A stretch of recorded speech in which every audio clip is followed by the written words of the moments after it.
تعالى اقول لك ازاي تعمل صور مرسومة زي دي وزي دي في دقيقة واحدة بس. كل اللي عليك تعمله انك انت هتروح على تطبيق جيميناي بتاع جوجل، وبعد كده هتضغط على انشاء صورة اللي موجودة فوق دي.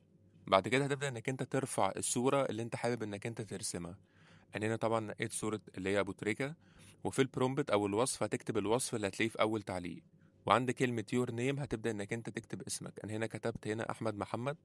تمام. بعد كده تستنى ان هو يحمل معاك، مش هياخد معاك وقت كتير قوي.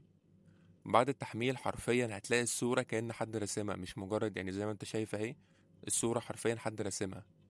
تمام. وهتلاقي كلمة برضو يور نيم اللي هو الاسم بتاعك هتلاقيه مكتوب تحت، اللي هو انا كتبته احمد محمد. انت طبعا هتكتب اسمك، مش هتكتب احمد محمد. تمام.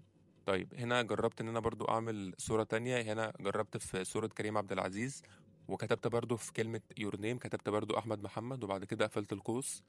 تمام. طبعا البرومبت ده هتلاقيه في اول تعليق. بعد ما تحمل معاك هتشوف الصورة دلوقتي بقت عاملة ازاي.